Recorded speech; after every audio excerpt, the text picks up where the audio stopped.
લોકસભાના દંડક અને વલસાડ ડાંગના સાંસદ ધવલ પટેલે રાહુલ ગાંધીએ કરેલી ટિપ્પણી મુદ્દે નિવેદન આપ્યું છે।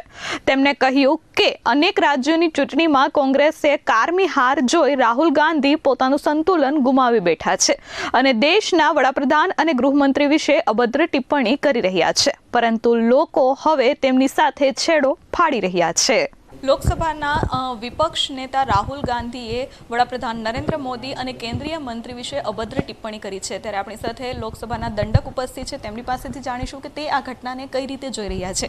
જે અત્યારે તમે ટિપ્પણી થઈ છે એને કઈ રીતે લોકસભાના વિપક્ષના નેતા રાહુલ ગાંધીએ જે આપણા દેશના પ્રધાનમંત્રી નરેન્દ્ર મોદી સાહેબ અને દેશના ગૃહમંત્રી અમિત શાહ સાહેબ વિશે જે અભદ્ર ટિપ્પણી કરી છે અને દેશના ગદ્દાર કરીને સંબોધન કર્યું છે, એ બતાવે છે કે રાહુલ ગાંધી પૂરી રીતે પોતાનું માનસિક સંતુલન ખોઈ ચૂક્યા છે। એનું કારણ એ પણ છે કે બંગાળ અને આસામમાં કોંગ્રેસની ભૂંડી હાર થઈ છે, જે રાહુલ ગાંધીના રાઇટ હેન્ડ ગણાય છે અને લોકસભામાં વિપક્ષના ઉપનેતા છે ગૌરવ ગોગોઈ, એની પણ કારમી હાર થઈ છે। અને સૌથી મુખ્ય કારણ જે હું માની રહ્યો છું કે ઇન્ડી ગઠબંધનનું પૂરી તરસે વેરવિખેર થઈ ગયું છે।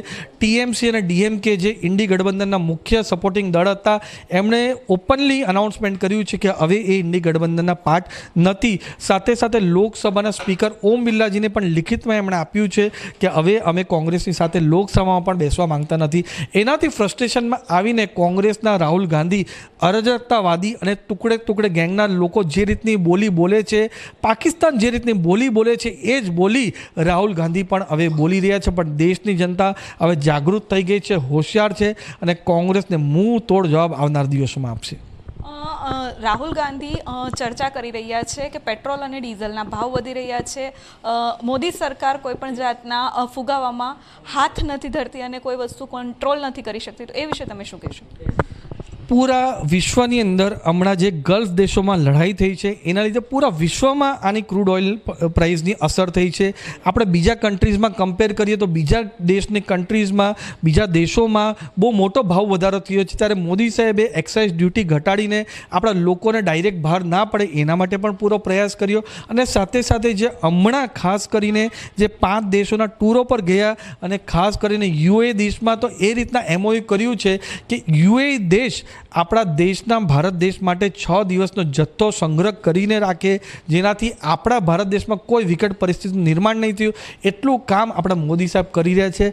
આવનારા દિવસોમાં પણ જ્યારે મોદી સાહેબ ખાસ પ્રયાસ કરી રહ્યા છે કે આ યુદ્ધ પૂરી રીતે થંભી જાય, જેનાથી જે રીતના ક્રૂડ ઓઇલ પ્રાઇસ હમણાં પૂરા વિશ્વમાં વધ્યા છે એ પાછા સ્ટેબલ થઈ જાય અને આપણા ભારત દેશના લોકોને પર કોઈ ભાર ના પડે, એના માટે મોદી સાહેબ પૂરી રીતે પ્રયાસ કરી રહ્યા છે। પણ ખાસ કરીને બેન, તમારા ચેનલના માધ્યમથી હું કહેવા માગું છું કે જે રીતના ભાવ વધારાની ઉપર ટિપ્પણી તો કોંગ્રેસના વિપક્ષના લોકો કરી શકે છે, આ ડેમોક્રેસી છે, પણ એની સાથે સાથે પ્રભુ શ્રી રામને પણ લિંક કરી રહ્યા છે।